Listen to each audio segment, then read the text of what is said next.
Pemirsa, karangan bunga terus mengalir ke gedung Mahkamah Konstitusi yang akan memutuskan perkara sengketa hasil Pilpres pada Senin esok. Semua pihak tentu berharap para hakim konstitusi independen dalam mengambil keputusan. Lantas, apa saja hal yang menjadi pertimbangan hakim dalam mengambil keputusan? Selain itu, opsi putusan apa yang paling memungkinkan ditetapkan oleh hakim? Untuk membahasnya telah bergabung bersama kami ada mantan hakim MK, yaitu ada Pak Marwarar Siahaan. Selamat sore Pak Marwarar. Selamat sore Mbak Tisa. Ya, terima Selamat kasih sore, sudah bergabung. Kemudian juga bergabung bersama kami hadir di studio yaitu ada pakar hukum tata negara Bang Margarito Kamis. Terima kasih sudah hadir Bang Margarito Kamis. Selamat sore Prof. Selamat sore Pak Margarito. Tak jumpa Prof di MK, jumpa dari sini doang. Oke, kita jumpa di sini, kita diskusi sore hari ini. Nanti dulu dong Bang, kita silaturahminya. Kita ngobrol dulu nih soal topik kita. Nah, pertama saya ingin ke Prof Marwarar dulu. Prof, sebagai mantan hakim MK, biasanya dalam kondisi seperti ini apa sih yang dilakukan oleh para hakim?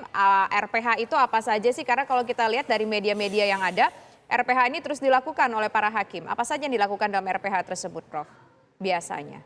Ya, biasanya dia memiliki 3 step atau langkah itu dalam pertimbangan, yaitu dalam menilai permohonan ini. Yang pertama tentu dia biasa bicara tentang wewenang, apakah ini masuk kewenangan MK, kemudian mengenai legal standing, baru mengenai pokok permasalahannya. Jadi di dalam petitum kan sudah kita ketahui apa yang diminta oleh pasangan calon nomor 1 dan nomor 3, paling tidak sebenarnya bahwa keputusan KPU tidak minta dibatalkan kan. Ada yang mengatakan juga tambahannya supaya didiskualifikasi pasangan calon nomor 2, setidak-tidaknya Gibran dilakukan pemilu ulang.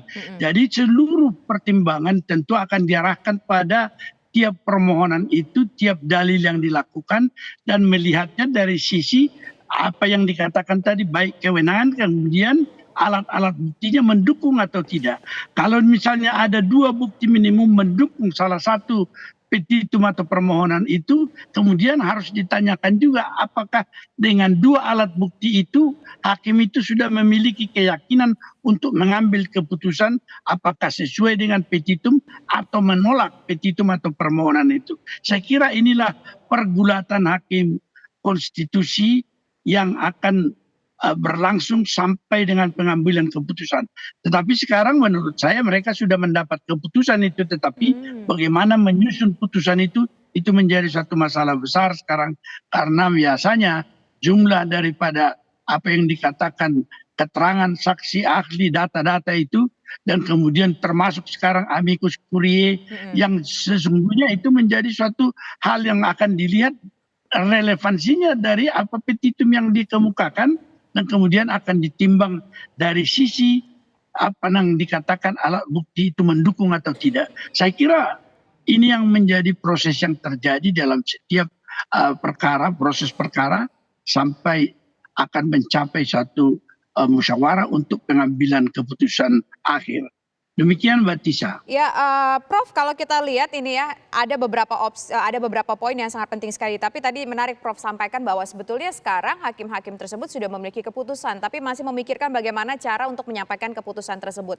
Nah, kalau kita lihat dari komposisi hakimnya, kita penasaran kira-kira putusan apa sih? Apakah mengabulkan seluruhnya permintaan dari penggugatnya atau dari pemohonnya maksudnya, atau dikabulkan tapi hanya sebagian, atau tidak dikabulkan sama sekali? Kalau kita melihat dari komposisi hakimnya menurut sudut pandang Prof.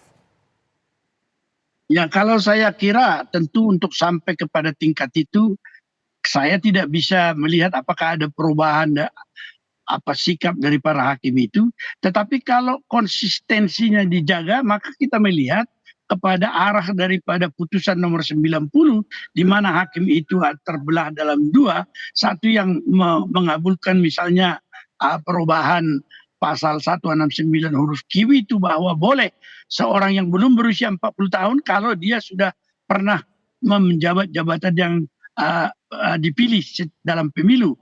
Nah, kemudian kita lihat yang lain menyatakan pendapat yang berbeda tentang itu.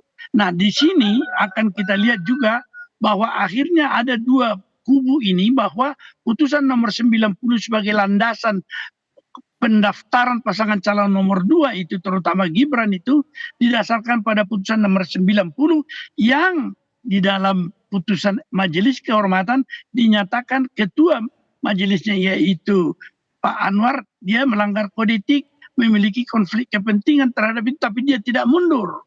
Oleh karena itu dia dicabut atau diberhentikan dari jabatan itu.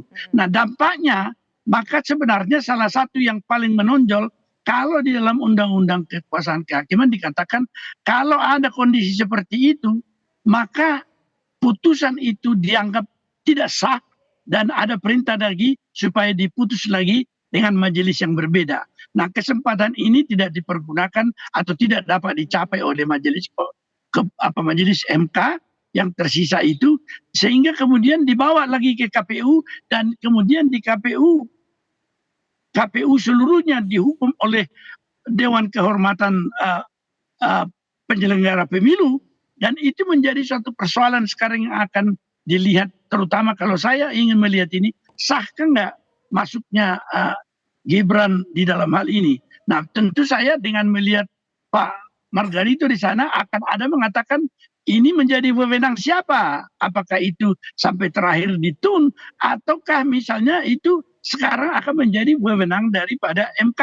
Nah kalau saya melihat ini tentunya kubu daripada MK itu akan dua itu. Satu yang mengatakan itu seperti pandangan dari Pak Margarito yang sudah dengar, itu selalu akan mengatakan bahwa itu sudah dilimpahkan kepada Bawaslu, Petun, dan Gakumdu kalau ada pelanggaran dalam proses.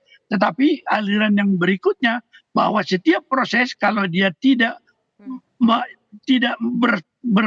bersesuaian dengan norma hukum tertinggi, tetap itu tunduk pada kewenangan majelis Mahkamah Konstitusi untuk memeriksanya kembali dan memutus. Saya kira di dalam masalah inilah nanti akan nampak kita kubu daripada MK itu akan terpecah dan kita tinggal melihat posisi daripada kalau Ampat dengan Ampat misalnya, ketua tinggal memiliki kewenangan yang lebih daripada hakim yang lain, sehingga majelis kehormatan di mana majelis Mahkamah Konstitusi di mana ketua Mahkamah Konstitusi berada itu akan menjadi pendapat mayoritas. Sementara demikian. Oke, baik. Kita berbincang tadi soal kewenangannya dulu begitu ya. Nah, Bang Margarito, ini kalau disampaikan tadi oleh Prof. Marwarar, tampaknya ini bisa 50-50 ini di antara hakim. Bisa mungkin dua kubu merasa setuju, dua kubu lagi tidak setuju. Tapi disitulah nanti peran dari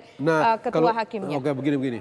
Kalau itu yang terjadi, mahkamah ini mengubah dirinya menjadi mahkamah konyol. Kenapa, Bang? Loh, putusan Mahkamah Konstitusi itu kan yang melahirkan Gibran. Tapi ketua MK-nya pada saat itu dinyatakan melakukan pelanggaran kode etik. Terus putusannya tidak sah. Saya tanya, putusan nggak sah? Sah kan? Dalam ilmu hukum itu di dunia ini nih, putusan dikoreksi dengan putusan. Tadi kan Pak Maru bilang tuh, kalau tidak sah itu mesti ada sidang berikut kan. Dan ini tidak digunakan. Nah, tidak digunakan. Terus Anda bilang kalau Margarito marah-marah atau kritik-kritik, ada 1000 orang kritik-kritik, terus hukum itu berubah jadi sah, dari tidak sah menjadi sah, atau sah dari tidak sah menjadi sah. Enggak kan? Hukum teks. Suka atau tidak, senang atau tidak, memang begitu. Supaya tertib ini bangsa. Supaya beres ini bangsa. Begitu satu. Yang kedua, orang-orang ini mesti mengerti ya, di dalam ilmu hukum universal, bukan cuma di negeri ini aja tuh. Prosedur dan substansi atau formil dan material nilainya sama. Jadi jangan bilang jangan utamakan keadilan formil, jangan formalis saja, mesti substansial dong. No, tidak begitu. Rusak ini negara ini kalau pakai begitu. Rusak semua. Total rusaknya. Prosedur dan substansi atau formil, material itu sama nilai hukumnya dalam timbangan hukum. Jadi Anda sudah tidak pakai itu prosedur susah, Anda mau paksa juga supaya Anda kalah di sini, bisa supaya menang, Anda ambil itu keadilan substansial, mesti progresif. Nah itu masih sebenarnya suka-suka Anda otoriter sebenarnya, suka atau tidak suka, senang atau tidak senang. Kita tidak boleh berhukum dengan suka-suka kelompok mengelompok. Tadi ya, begini. Soalnya Mahkamah Konstitusi akan kemana dan akan kemana begitu. Tadi bilang 4 atau enggak, tidak 4. Saya rasa kita kalau taruhan, mas lihat, taruhan minum kopi aja deh. Yang 1 gelas 100.000, jangan melemah, kalau kita nggak ada duit, nanti jadi juri. Ini putusan hanya kemungkinan Dan saya hakul yakin 100% tolak. Ditolak. Tolak. Pertimbangannya karena kewenangan legal standing atau alat bukti? No. Kalau di legal standing tidak mungkin, tidak akan. Sudah pasti yang Karena mengajukan sudah ini kan dua-dua ini kan capres cawapres gitu ya. Jadi tidak mungkin orang bicara legal standing nothing deh. Karena legal standing berakhir dengan perkara permohonan itu tidak diterima. Diterima, Kalau sudah terjawab. ya ini sudah jadi lupakan itu. Tolak atau kabul. Tolak kabul orang masih bagi gitu umumnya, kabul sebagian atau kabul seluruhnya. Ini tolak seluruhnya, kabul seutuhnya. Oke, baik. Ini pendapat dari Bang tidak. Margarito. Ditolak seluruhnya seluruhnya. menurut sudut pandang Bang Margarito. Bagaimana? Mengapa? Sebentar supaya clear ini. Mengapa? Kenapa? Ditolak itu karena tidak bisa dibuktikan. Materinya tidak bisa dibuktikan. Yang agak berat itu kan orang bicara mengenai bansos, begitu ya. Lalu bansos itu oleh pasangan 1 dan 3 kalau tidak salah itu mengajukan salah satu profesor statistik, gitu ya. Muridnya juga bantah di dalam persidangan itu dan logis karena dia bicara statistik regresi, begitu. Itu menarik loh, Pak Hasan Hasbi itu mengoreksi bicara mengenai perbedaan antara hubungan dan pengaruh itu loh. Wah, itu menarik lagi. Kalau orang belajar statistik betul-betul menarik itu. Jadi Anda mau pakai yang mana? Anda mau pakai yang mana coba? Sementara itu yang menjadi golden point. Yang mengatakan bahwa Prabowo Gibran itu menang gara-gara orang disogok-sogok pakai bansos itu. Uang 500.000, 600.000 dan macam-macam itu. Padahal, dan itu dibenarkan oleh saksi ahli yang mereka ajukan gitu ya. Tapi itu ditolak oleh saksi ahli yang diajukan oleh kubu terkait. Begitu ya. Lalu keterangan-keterangan menteri terlihat betul kebijakan membuat bansos dan segala macam. Itu ya perintah undang-undang dasar, perintah undang-undang dibicarakan oleh partai-partai yang mendukung orang-orang itu. Mau apa? Bagaimana caranya suruh presiden berhenti memberikan bansos hanya gara-gara pilpres? Padahal ini perintah undang-undang. Bagaimana caranya? Oke, baik. Nanti kita tampung dulu Jadi, poin itu ya. udah Kalau menurut pemaruk. Bang Margarito, kita dapat poinnya dari Bang Margarito berkeyakinan bahwa 100% nanti permohonan yang diajukan itu ditolak. Bagaimana menurut Prof. Marwarar? Kita jawab usai jeda berikutnya Prof ya. Kami kembali sesaat lagi.